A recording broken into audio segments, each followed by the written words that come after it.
공경하라라는 제목으로 여러분과 함께 말씀을 상고하고자 합니다. 엊그제는 어버이날이었습니다. 어버이를 기억하고 기념하는 날이었습니다.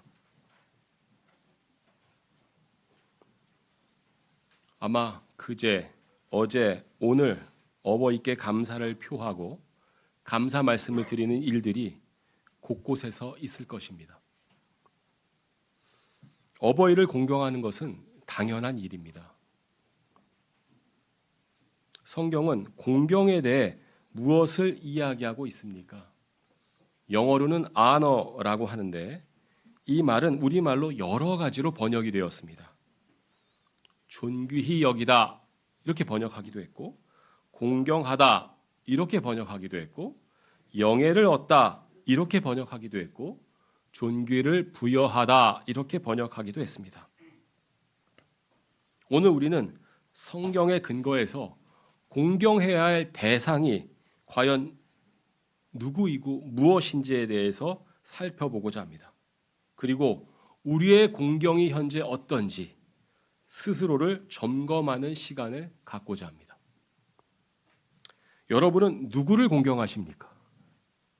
혹시 공경하는 분이 있으십니까? 각자 부모님을 공경하십니까? 혹시 부모님을 공경하지 않는 분이 계시다면 이 교회는 그것을 가르치지 않는다는 사실을 분명히 기억하시기 바랍니다. 2000년 전에는 먹고 살기 힘든 사람이 대단히 많았습니다. 우리나라는 200년 전만 해도 굶어 죽는 사람과 아이들이 굉장히 많았다고 여러 가지 문헌에 남겨져 있습니다. 남편이 없거나 부모가 없다는 것은 곧 죽음을 의미할 정도로 척박한 상황이었습니다. 내일 먹을 양식을 걱정하는 사람이 부지기수였을 것입니다. 그런데 본문 8절에서 성경은 분명히 이야기하고 있습니다. 다 같이 디모데전서 5장 8절 한번 읽어볼까요? 시작.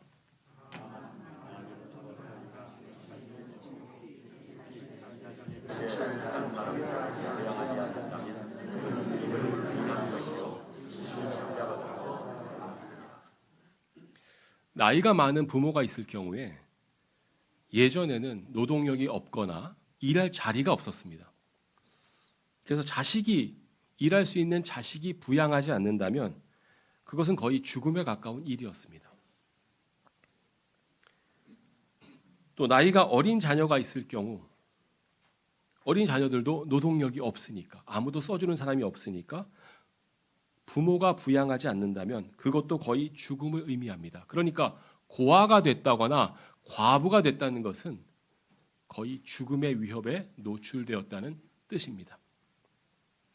이러한 맥락에서 자식이 부모를 부양하지 않는다면 또 부모가 어린 자녀를 부양하지 않는다면 이는 대단히 합당하지 않는 일입니다. 이것은 자식의 마땅한 책임이요 부모의 마땅한 책임이기 때문입니다.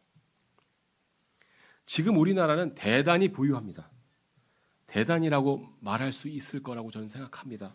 경제적으로는 세계 8위라고 하는데 생활 수준은 그보다 훨씬 높은 것 같다고 이야기하는 분들이 많습니다.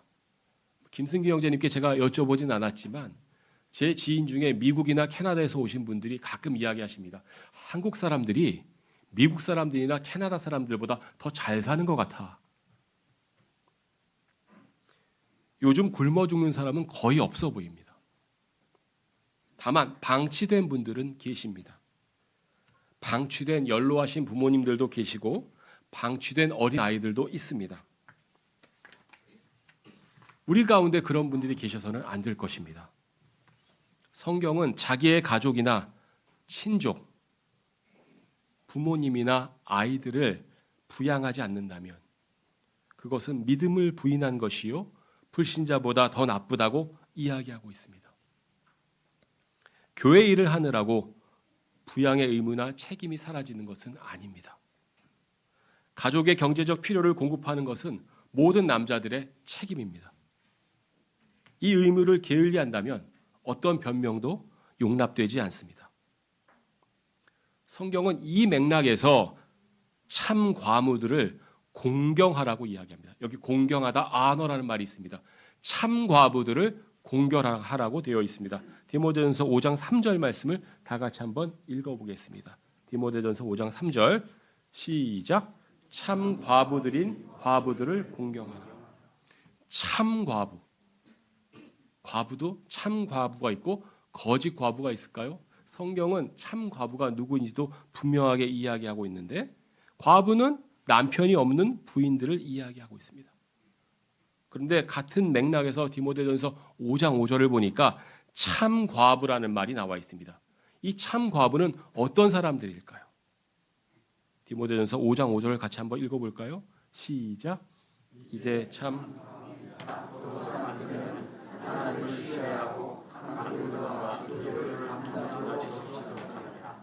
참 과부는 과부일 뿐만 아니라 하나님을 신뢰하고 간구들과 기도들을 밤낮으로 지속하는 분들입니다.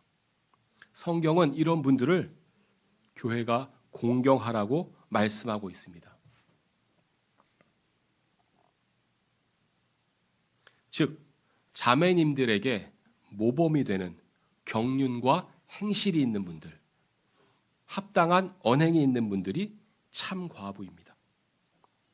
그러면 나는 과부가 아닌데 과부가 아닌 분들에게는 해당되는 말씀이 없습니까? 아닙니다. 디모데전서 5장 2절에 보니까 과부가 아니라 할지라도 교회에서 형제 자매님들이 어떤 역할을 해야 하는지 언급되어 있습니다. 디모데전서 5장 2절 말씀을 같이 한번 보겠습니다. 디모데전서 5장 2절 시작. 내가 더하는 여자들은 어머니들 같이 대우하고 나이가 어젊은 여자들은 온전한 순결로 자녀들 같이 대우하라. 우리는 모두 형제 자매입니다. 호칭도 형제 자매라고 하죠. 그래서 나이가 드신 분들에게 자매라고 칭하고 형제라고 칭하는 게 맞느냐 뭐 이런 얘기가 예전에 제가 다녔던 교회에서 좀 있었습니다. 나이가 40살 이상 차이 나는데 예를 들면 초등학교 아이가 김성조 형제님 그러면 초등학교면 우리 아들보다 훨씬 나이가 어린데 약간 어색한 부분 아닌가? 이 호칭을 어떻게 해야 되지? 여러 가지 논란이 좀 있었던 기억이 납니다. 그런데 성경은 분명하게 이야기하고 있습니다. 나이가 많은 자매님은 어머니들 같이 대우하라. 어머니들 같이 처신하라. 이게 교회의 원칙입니다. 그럼 나이가 많은 형제님들은 어떻게 해요? 아버지들 같이 대우하고 아버지들처럼. 그래서 오늘 우리가 70세 이상이신 분들은 대부분 저희의 아버님, 어머님 되시기에 연한이 충분하신 분들이죠. 그분들은 바로 저희의 아버님이고 어머님이신 거죠. 이 교회 안에서. 합당하게 공경해야 한다고 성경은 이야기하고 있습니다. 나이가 많은 자매님들은 어머님들 같이 대우해야 합니다. 자기 부모님을 공경하는 마음으로 대우해야 합니다. 부모님을 무시하는 것이 정상이 아니듯이 나이가 많은 자매님들을 공경하지 않는 것도 정상이 아닙니다. 또 나이가 어린 자매님들을 내 친자매처럼 대우해야 합니다. 우리가 형제 자매라 부르고 그렇게 또 불리는 이유가 뭡니까? 부모님의 피를 나눠 가진 사람이 형제 자매이듯이 예수 그리스도의 피를 나눠 가진 사람들이기 때문에 우리는 서로 형제요 자매라고 부르고 불립니다. 맞습니까? 따라서 친자매처럼, 친형제처럼, 친아버지처럼, 친어머니처럼 대우하고 공경하라고 성경은 이야기하고 있습니다. 형제 대하듯이, 자매 대하듯이 연로하신 분들을 가볍게 보는 것이 아니라 연로하신 분들은 어머니처럼 아버지처럼 공경해야 하고요. 나보다 나이가 어린 사람은 내 동생처럼 막대하라는 의미가 아니고요. 내 동생처럼 친동생처럼 아껴주고 사랑해주고 관심 가져주란 뜻입니다.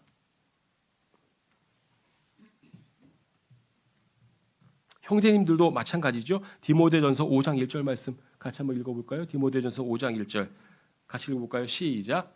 나이가 더 많은 그를 무시지 말고 다만 그를 아버지같이 대하라. 그리고 나이가 많은 분은 아버지처럼 존중하고 공경해야 합니다. 나이가 젊은 분은 친형제처럼 대우해야 합니다. 가벼이 여기거나 무시한다는 얘기가 절대 아닙니다. 나는 집에서 내 동생을 가벼이 여기고 무시하니까 우리 교회에서도 나보다 어린 사람들을 가벼이 여기고 무시할 거야, 이런 뜻이 아닙니다.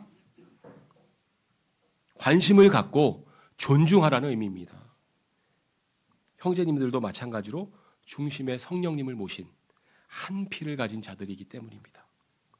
그러면 성경은 구체적으로 공경하고 존귀히 여기며 존귀를 부여할 대상에 대해 뭐라고 우리에게 말씀하고 있습니까?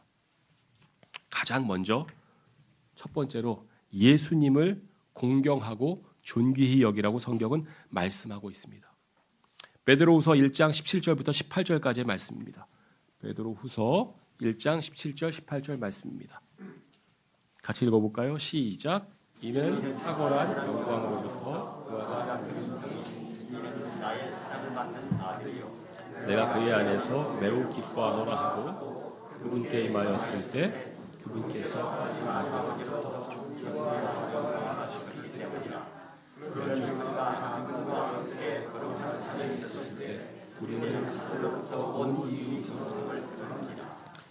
자, 우리 예수님께서 누구로부터 존귀와 영광을 받으셨을까요? 하나님으로부터. 존귀를 받다가 영어로는 아너고요. 다른 말로 하면 공경하다요. 하나님께서 예수님을 존귀히 여기시고 공경하셨다고 성경은 말씀하고 있습니다. 마태복음 17장에 보면 예수님께서 변형되시는 사건이 나옵니다. 예수님께서 베드로와 야고보와 그의 형제 요한을 데리고 높은 산속으로 데리고 가셔서 그들 앞에서 변형되셨습니다. 그때 하나님의 음성이 들린 그 사건 이야기가 마태복음 17장에 나오는데 이 사건을 베드로 후서에서 베드로는 이렇게 기록하고 있는 것이죠. 17절 말씀 바로 그 기억입니다. 기록입니다.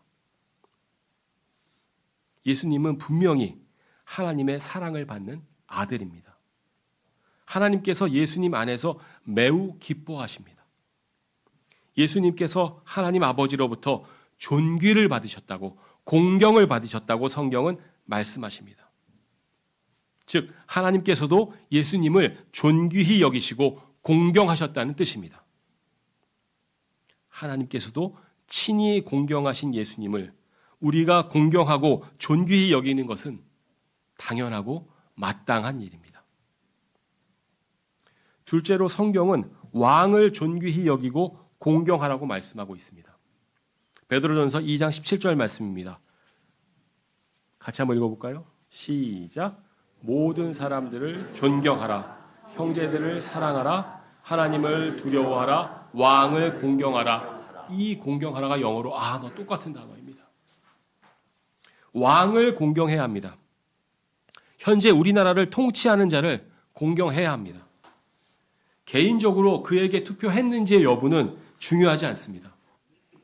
성경은 하나님을 두려워하고 왕을 공경하라고 말씀하십니다. 합당한 존귀를 부여해야 합니다.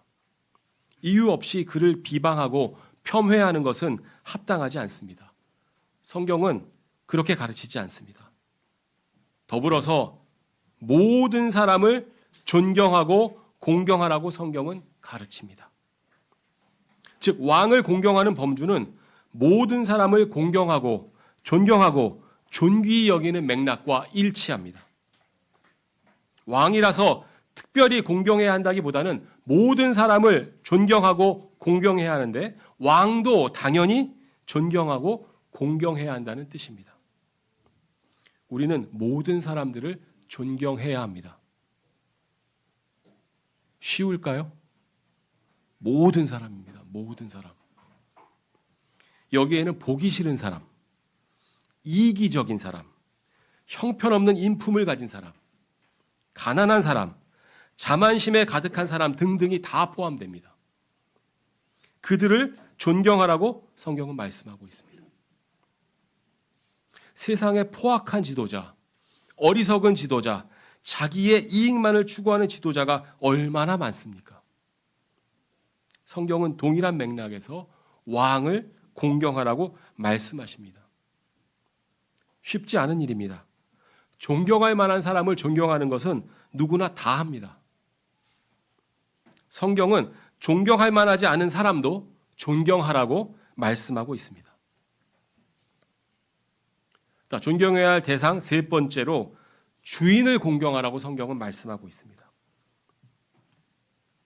로마 시대에는 노예가 있었습니다. 노예는 평생 주인에게 속한 사람이고 대대로 세습해야 하는 계급입니다. 하나님의 교회에 노예와 주인이 같이 출석하는 경우도 당시에는 빈번했습니다. 그때 노예는 마땅히 주인을 공경해야 한다고 성경은 말씀하고 있습니다. 하나님의 자녀라는 면에서 당연히 모두 동등합니다. 그러나 그렇다고 공경하지 않아도 된다는 의미는 아닙니다. 각기 맡은 사회적 역할이 있고 그 역할 내에서 노예들은 마땅히 주인을 공경해야 합니다. 한 회사의 사장님과 회사원이 한 교회에 다닐 수 있습니다. 교회 내에서 사장님이고 회사원인 것은 아닙니다. 마땅히 형제 자매로서 서로 공경하고 존경해야 합니다. 모든 사람들을 존경해야 한다는 말씀 가운데 있으니까요.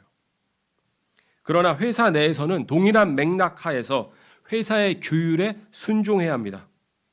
동등한 형제로서의 삶이 회사 생활에 적용되어서 서로 가벼이 여기거나 무시해서는 안 됩니다. 요즘에는 권위와 질서를 무시하는 일이 선인 것으로 포장되는 일이 비일비재합니다. 그러나 성경은 질서를 강조하고 있습니다. 권위를 강조하고 있습니다. 동등함이라는 말로 서로 무시하고 질서를 깨뜨린다면 세상의 혼란이 교회에도 도입될 수 있기에 성경은 세상의 질서도 존중하고 있습니다. 또 네 번째로 우리는 부모님을 공경해야 합니다. 에베소서 6장 2절 3절 말씀을 같이 보겠습니다. 시작. 너희 아버지와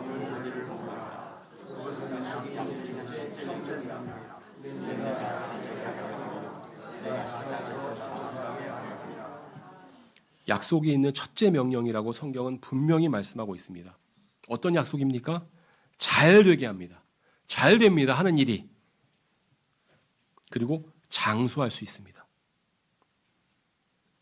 혹시 여러분 기도 제목 가운데 이 땅에서 좀 잘 됐으면 좋겠습니다. 일도 잘 되고 사업도 잘 되고 승승장구했으면 좋겠습니다. 혹시 이렇게 기도하는 분이 계십니까? 혹시 건강하게 오래 살 수 있도록 기도하는 분이 계십니까? 기도하시기 전에 이 말씀을 꼭 다시 한번 상고해 보시고 실천하십시오. 하나님의 말씀은 하나도 땅에 떨어지지 않는다고 저는 믿습니다. 다섯 번째로 성경은 아내를 공경해야 한다고 말씀하고 있습니다. 공경하다의 공은 공손하다, 예의를 갖춘다는 뜻입니다. 아내를 무서워한다는 뜻이 아닙니다. 두려워한다는 뜻이 아닙니다. 성경은 아내를 공경하고 존귀하게 여기라고 말씀하고 있습니다. 베드로전서 3장 7절 말씀입니다. 같이 읽어볼까요? 시작. 마찬가지로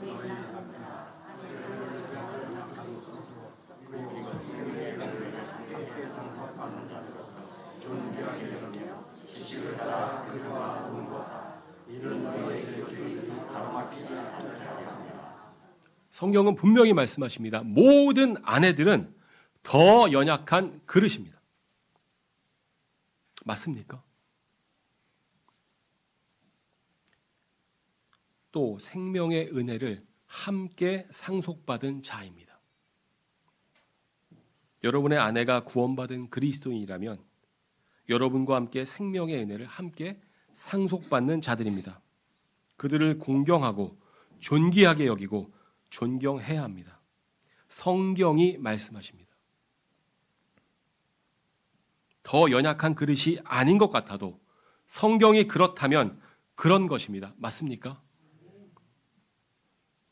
그릇이 연약하면 어떻게 됩니까? 깨지기 쉽습니다. 조심스럽게 대해야 합니다. 깨질까봐 조심스럽게 존귀하게 여기며 공경하고 존경하는 마음으로 그들을 대해야 합니다. 그리고 예수님에 관한 지식을 따라 그들과 동거해야 합니다. 예수님에 관한 지식이 무엇입니까?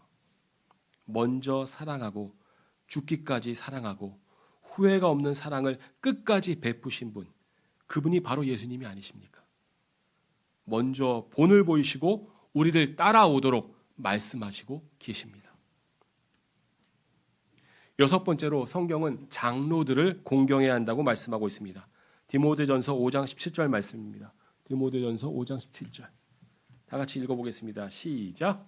잘 다스리는 장로들, 특히 말씀과 도리에 적응하는 자들이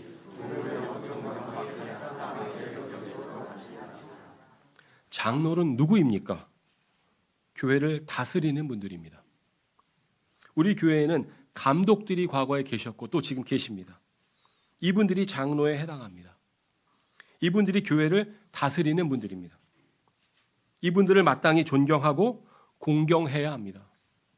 우리 아까 나와서 인사하셨는데 정민영 형제님, 최명훈 형제님, 김영균 형제님을 우리는 성경에 근거해서 마땅히 존경하고 공경해야 합니다.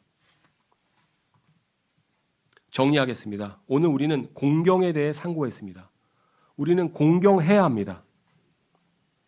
오늘날 우리는 공경이 사라지는 시대에 살고 있습니다. 대상을 막론하고 공경이라는 개념 자체가 사라지고 있으며 자신이 항상 우선시되는 그런 문화와 그런 사회 가운데 우리는 살고 있습니다. 그러나 성경은 우리가 공경해야 할 대상이 분명히 있음을 우리에게 말씀하고 있습니다. 먼저 어버이날인 이 즈음 반드시 확인해야 할 공경의 대상이 있습니다. 여러분의 부모님을 공경하고 필요를 채우는 일에 게을러서는 안 됩니다. 성경은 주님의 일을 위해 부모님을 소홀히 하라고 말씀하지 않습니다. 성경은 주님의 사역을 위해 가족들의 필요를 외면하라 말씀하지 않습니다. 가족들의 필요를 채우는 것이 먼저입니다. 가족들의 필요를 외면하는 가장이 있다면 불신자보다 더 나쁜 자라고 성경은 말씀하고 있습니다. 성경은 우리가 부모님을 공경하면 잘 되게 될 것이고 지상에서 장수하게 될 것이라고 약속 있는 명령을 주시고 있음을 잊지 마시기 바랍니다. 또 교회 내에서 참 과부인 분들을 공경해야 합니다. 하나님을 신뢰하고 간구들과 기도들을 밤낮으로 지속하시는 연로하신 자매님들을 우리가 마땅히 공경해야 합니다. 혹시 그런 분들 중에서 생계가 곤란하신 분들이 계시다면 교회가 마땅히 도와야 할 것입니다. 또 성경은 분명히 공경해야 할 대상을 여럿 이야기하고 있습니다. 먼저 예수님을 공경하고 존귀히 여겨야 합니다. 하나님 자신도 예수님을 공경하고 존귀히 여기셨습니다. 우리도 마땅히 예수님을 공경하고 존귀히 여겨야 합니다. 예수님이 공경을 받으셔야 할 이유는 분명합니다. 수치와 죽으심을 마다하지 않으시고 감내하셔서 우리의 죄를 용서하셨기 때문입니다. 자신을 위해서가 아니라 우리를 위해 수치와 고통 그리고 죽음을 견뎌내셨기에 공경을 받고 존귀함을 받으시기에 합당하십니다. 또 왕을 공경하고 모든 사람들을 존경하라고 성경은 말씀하고 있습니다. 세상에는 여러 유형의 통치자들이 있습니다. 그들이 내가 보기에 마음에 안 들어도 일단 선출된 지도자라면 성경은 공경하고 존경하라고 말씀하고 있습니다. 또 나아가서 모든 사람들을 존경하라고 성경은 말씀하고 있습니다. 존경하고 싶은 사람, 존경할 만한 사람을 존경하는 것은 그리스도인이 아닙니다. 그리스도인은 모든 사람을 존경해야 합니다. 이와 같은 맥락에서 주인들도 공경해야 합니다. 사회에서, 조직에서 나의 섬김을 받는 윗사람이 있을 수 있습니다. 성경은 이들을 공경하고 존경하라고 말씀하고 있습니다. 또 남편들은 아내들을 공경해야 합니다. 아내들을 존귀히 여기고 존중해야 합니다. 그리스도인 남편들은 모든 아내들을 더 연약한 그릇으로 존귀하게 여겨야 합니다. 아내들과 예수님에 관한 지식을 따라 동거해야 합니다. 예수님께서 우리에게 해 주신 일을 기억하면서 그들을 대하고 그들과 함께 살아야 합니다. 마지막으로 모든 교회는 잘 다스리는 장로들을 존경해야 합니다.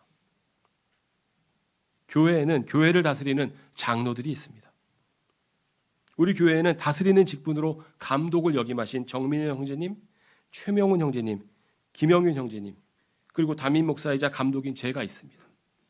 우리 교회 모든 형제 자매님들은 성경 말씀에 따라 이분들을 존경하고 공경해야 합니다. 사랑하는 형제 자매 여러분, 어버이날 즈음에서 우리는 우리의 부모님께 마땅히 공경과 존경을 드려야 합니다.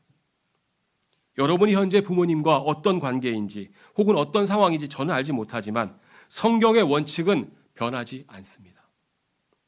부모님을 공경하고 멸시하지 말아야 합니다. 그들이 곤궁한데 그들의 필요를 채우지 않는다면 불신자보다 더 나쁘다고 성경은 말씀하고 있습니다. 더불어 우리가 차마 공경한다고 말하기 어려울지라도 우리의 통치자, 우리의 지도자, 우리의 사장님들도 공경하고 존경해야 합니다. 그것이 성경이 말씀하시는 바입니다. 이뿐만이 아닙니다. 모든 남편들은 누구를 공경해야 합니까? 자매님들을 연약한 그릇으로서 존귀히 여기고 공경해야 합니다. 사라가 아브라함을 주라 부르며 순종했듯이 자매님들이 순종할 때만 존귀히 여기는 것이 아닙니다. 상황과 관계없이 성경 말씀에 따라 아내들을 존귀히 여기고 공경해야 합니다. 그리고 마지막으로 교회를 다스리는 분들을 공경하고 존경해야 합니다. 하나님의 뜻에 따라 교회를 다스리도록 기도하고 공경하고 존귀히 여기고 존경해야 합니다. 그들이 뛰어나서가 아닙니다. 이것이 하나님의 뜻이기 때문입니다. 말씀에 순종하는 분들이 이 교회 가운데 늘어난다면 이 교회에 올바른 성장이 있을 것이며 하나님의 뜻이 우리 가운데 충만할 것입니다. 그래서 우리 교회 안에서 하나님께 드리는 공경과 서로에게 드리는 존경이 넘치고 충만하기를 기도합니다. 각자 조용히 잠깐 우리가 공경해야 될 대상, 공경해야 할 것에 대해서 묵상하며 기도하시겠습니다.